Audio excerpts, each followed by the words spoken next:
जिनके मजबूत इरादे बने, पहचान उनकी, मंजिलें आप ही हो जाती है आसान उनकी। नमस्कार दोस्तों, एक बार फिर से स्वागत है आप सभी को अपने ही यूट्यूब चैनल बिहार राज्य अनुरक्षक संघ पर। दोस्तों, आजकल हर जगह जो चर्चा का विषय बना है वह एक न्यूज़ है जिसमें लिखा है कि वार्ड सदस्य ही करेंगे नल जल योजना की देखरेख, जिसे कुछ लोगों द्वारा काफ़ी सारे व्हाट्सएप ग्रुप एवं अन्य माध्यमों से फैलाया जा रहा है।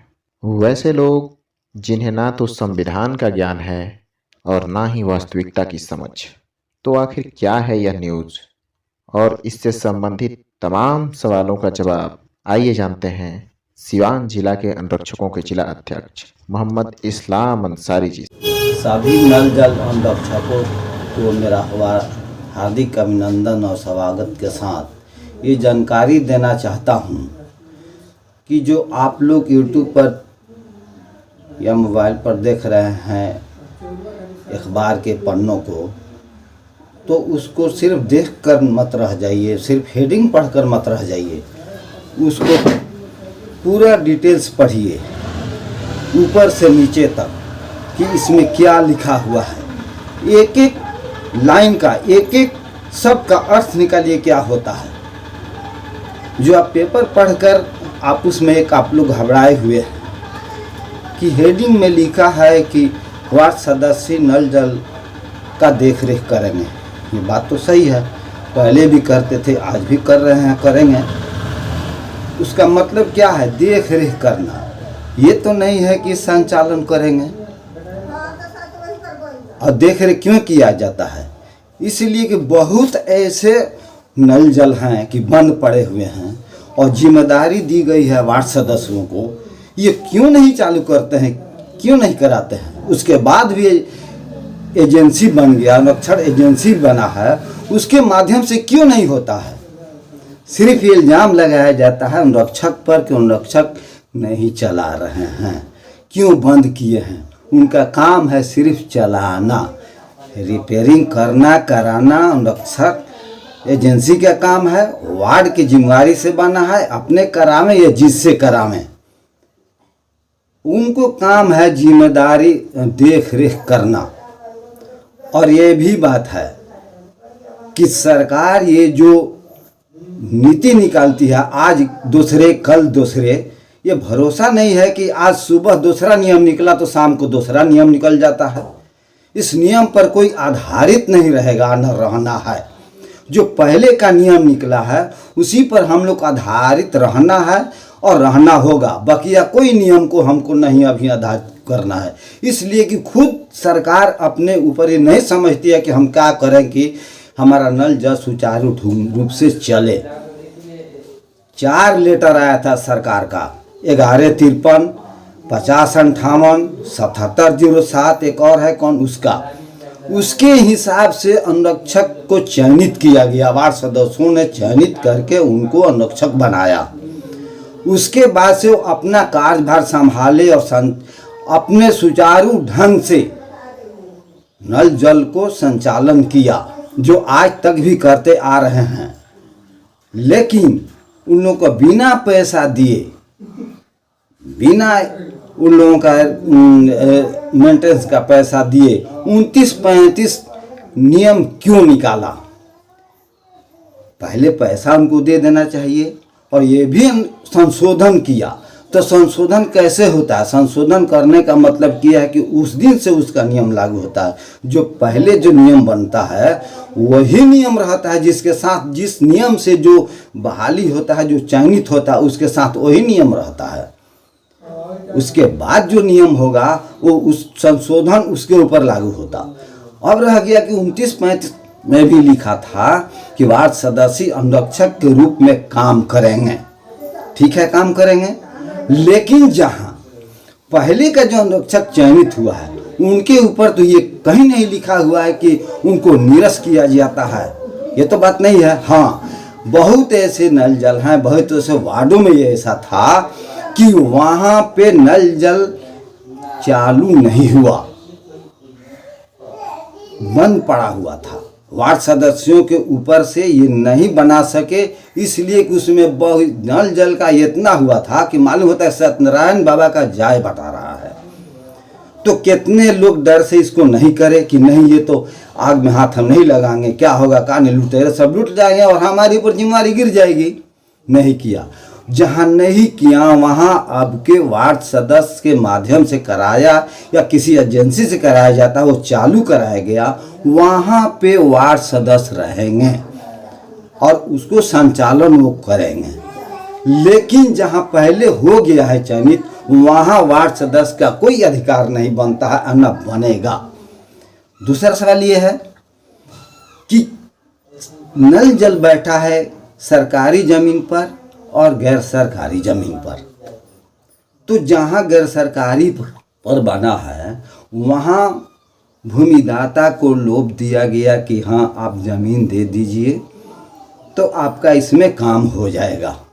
किसी वार्ड सदस्य के पास उसके एरिया में ज़मीन नहीं था सरकारी, तो अब उसके पास था तो अपना कराया, उसके पास अगर नहीं था तो किसी से आर्जी विनती करके उसको कहा कि भाई हमको दे दीजिए, हम नल जल बैठाएंगे, आपको इस पर हम चयनित कर देंगे। इससे उसको वार्ड ने करा लिया, कराने के बाद चयनित कर दिया। अब उसमें सरकार अपनी दखल अंदाजी करती है कि नहीं अब उसको रजिस्ट्री करना पड़ेगा और नहीं तो वार्ड सदस्य चलाएगा। क्या वार्ड सदस्य का उसका अपना बपौती ज़मीन है, कोई चलाएगा? नहीं चलाएगा।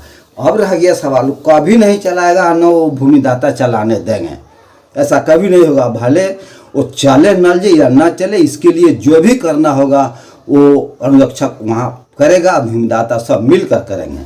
अब रह गया सरकारी ज़मीन पर, तो सरकारी ज़मीन पर जो अनुरक्षक बहाल किया गया, चयनित किया गया है, कोई वार्ड सदस्य अपने मन से नहीं किया, सरकार के लेटर के हिसाब से किया 1153 और 50-58 के हिसाब से तो कर दिया। तो वहाँ जिसको चयनित कर गया उस जगह पर अगर कोई आएगा ये कोई बर्दाश्त नहीं करने सकेगा। इसके लिए चाहे जो भी हो, जहाँ की दरवाज़ा खटखटाना हो वो खटखटाएगा। अब हम अनुरक्षकों से कहना चाहते हैं कि जागो, ये आप लोग जागने का मौका आ गया है, अब सोने का मौका नहीं है। आपके घर में चोर घुसा है, इसको भगाने के लिए चाहे जैसे हो हथियार से भगाइए, जाग कर भगाइए, जैसे हो भगाना पड़ेगा। और ये सरकार जो है नीति बनाती है, कब क्या कर देगी इस पर कोई भरोसा नहीं है। सरकार एक 23 को नियम निकालिए 13/1/23 को कि रजिस्ट्री करना पड़ेगा तब अनुरक्षक बनेगा। अरे भाई ये कैसा नियम बन गया भाई? वो तो बना हुआ है, पहले से पर चयनित कर दिया गया है। आज जो नहीं रजिस्ट्री किया है तो दूसरे को अधिकार तो दे रहे हो, और जब तुम्हारे हैंड में चला जाएगा तो उसका रहेगा। मालूम होता है कि तुम बुद्धू बना रहे हो। और दूसरा ये भी सवाल है कि जो वार्ड सदस्य हैं वो अपने अधिकार को समझें, जो भी जनप्रतिनिधि हैं वो भी अपने अधिकार को समझे। का विधान में लिखा हुआ है कि जनप्रतिनिधि सरकारी नौकर बनेगा? चाहे कोई नौकर, जनप्रतिनिधि मालिक होता है, नौकर नहीं होता है। जनप्रतिनिधि समाज का सेवक होता है। सरकार उसको नौकर बनाने जा रही है, प्राइवेट हो सरकारी। सरकार का ये नियम नहीं है कि उसको हम नौकर बनावें। क्या MLA MP जो भी हैं, क्या आप लोग ये नहीं पढ़े हैं संविधान कि बिना पढ़े हुए आप लोग राजनीतिक में घुस गए हैं? जो वह पारित होता है विधानसभा में, कैबिनेट में, क्या समझ में नहीं आता है कि कैसे चीज़ पर हम लोग सही करते हैं? यह भी होना चाहिए। और दूसरा सवाल ये है कि आज हर आदमी को हेल्पलेस बना हुआ है कि कल क्या होगा। ऐसा नियम कभी हम लोग नहीं देखे थे कि सुबह हमारा दूसरा नियम निकले और शाम को दूसरा नियम निकले। ये ठीक इस और जो नियम निकलता है तो बैक डेट को ख़त्म कर देता है। ये कौन सी बात है भाई? ये तो नहीं है। लेकिन इस पर अनुरक्षक आप लोग मन जाइए, आप लोग जागिए। इसी के ऊपर हम सबको आह्वान करते हैं कि हम 19 अगस्त को सबको हम बुलाने जा रहे हैं अपने ज़िला में, है ना। अभी डेट माने हम निकाले हैं, लेकिन हम जब आदेश ले लेंगे तब हमारे डेट साइल होगा। उसमें हम सबको बुलाएंगे। किनको बुलाएंगे? जो अनुरक्षक है उनको भी बुलाएंगे, हर अनुरक्षक को बुलाएंगे। और उस वार्ड सदस्य को बुलाएंगे, पूर्व वार्ड सदस्य को, जो अभी वार्ड नहीं है, या किसी वजह से वो लोग नहीं लड़े या जो लड़े वो हार गए हैं, उनका भी बहुत रुपया बकाया है। इसलिए कि 4 साल जो काम कराया अनुरक्षक से, तो अनुरक्षक मेंटेन नहीं किया, वो खुद अपने जेब से मेंटेन कराया। और जो अनुरक्षक उतना अपना था उतना करने वाला, जिसके पास उतना क्षमता थी वो कराया, जिसके अंदर क्षमता नहीं थी वहाँ वार्ड सदस्य ने कराया। का वार्ड सदस्य को जो पैसा आया है उसका मिला है? नहीं मिला। जो वार्ड सदस्य दोबारा जीते हैं वो तो अपना किसी तरह से निकाल लेते हैं, लेकिन जिसको जो हार गया है या नहीं लड़ा है उसका मिला है? उसका हिसाब क्या हुआ? और आज तक 5 साल हो गया अनुरक्षकों को चलाते हुए, क्या उसका परिवार कैसे जी रहा है? उसका काम कर रहा है, गुलामी कर रहा है दूसरे का, और दूसरे से कर्ज खाकर वो अपना परिवार को जिलाएगा? क्या ये सरकार क्यों अंधी बनी हुई है, क्यों बहरी बनी है, उसको देख नहीं रही है? और उसके बावजूद भी कहती है कि नहीं ये अब वार्ड सदस्य करेंगे। वार्ड सदस्य को भी समझ में नहीं आता है। ये तो सरकार वार्ड सदस्य अनुरक्षक को लड़ाना चाहती है। वार्ड सदस्य अनुरक्षक दोनों अपने खास भाई हैं, दोनों वार्ड को विकास के लिए हैं। एक अपने जनप्रतिनिधि से करेगा और एक अपने काम करके विकास करेगा। जो काम करेगा वो अनुरक्षक है, अपनी मेहनत देगा, और जो विकास करेगा वो जनप्रतिनिधि है, वो निस्वार्थ है। जब वो जीतता है, उसको जब शपथ लिया जाता है तो ये कहा जाता है कि निस्वार्थ में जनता को काम करूँगा। आज उसको स्वार्थ के अंदर घुसाया जा रहा है कि तुम नल जल का पंप चलाओ। ये कौन सी बात है? पंप चलाएगा कि जनता की सेवा करेगा, जनता की काम को पूरा करेगा? ये भी जो भी ये संरक्षक, आप लोग एकदम जगिए, और ये जगने का मौका है। हम पूरे बिहार भर के अनुरक्षकों को एक सुनाना चाहता हूँ, कहना चाहता हूँ, मैं उनसे आर्जी विनती करता हूँ कि आप लोग जगिए और हम सभी लोग एकजुट में बंध जाए।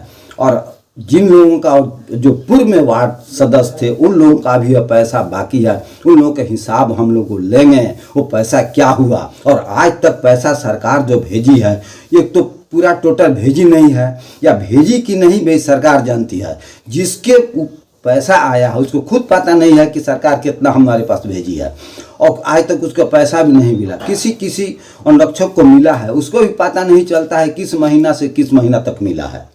ये कोई लिखित नहीं है, लिखित भी होना चाहिए। और डिजिटल का ज़माना है तो डायरेक्ट होना चाहिए कि हाँ अनुरक्षक के कान में जाना चाहिए, उसको लेटर मिलना चाहिए कि तुम्हारा पेमेंट चला गया, फलाने तारीख से फलाना तारीख तक हुआ है। ये क्यों नहीं हुआ कि बीच में बिचौलिए को खाने का मौका मिल रहा है? अगर ऐसे नहीं हो तब बिचौलिया क्यों खाते? और आज तक क्यों नहीं मिला पैसा जो चला रहा है? क्या अधिकारी कर्मचारी और सरकार नहीं जानती है? इतना चिट्ठी जाता है, आपको प्रखंड में जाता है, जिला में जाता है, राज्य में जाता है, क्या आज तक अनुरक्षक चला रहे उनको पैसा नहीं मिला? बिना पैसा मिले सिर्फ नियम निकल रहा है, ये संशोधन, ये कौन सी बात है? इसलिए हम लोग चेतावनी दे रहे हैं, अगर हम लोगों की अगर सबको भुगतान नहीं होगा तो हम लोग भी इसके ऊपर हम लोग आंदोलन छेड़ देंगे। अब हम लोग जगे हैं और जगे रहेंगे, जब तक हम लोग कामयाबी नहीं मिलेगी तब तक हम लोग बैठेंगे नहीं। अब समझ जाए जो हम लोगों का विरोध है, और जो विरोध आरक्षक का कानून बनाता है उसको भी हम लोग चेतावनी देंगे।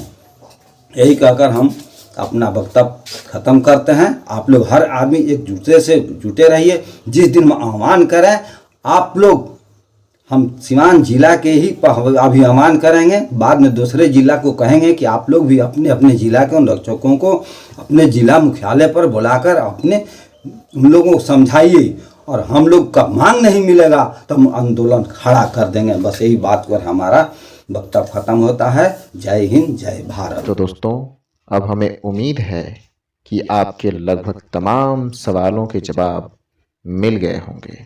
फिर भी आपका अगर कोई सवाल हो तो हमारे चैनल पर दिए गए नंबर से संपर्क कीजिए। अगर यह वीडियो पसंद आया हो तो लाइक कीजिए, चैनल को सब्सक्राइब कीजिए एवं अपनी राय कमेंट बॉक्स में ज़रूर दीजिए। मिलते हैं एक नए वीडियो में, तब तक के लिए जय हिंद, जय भारत।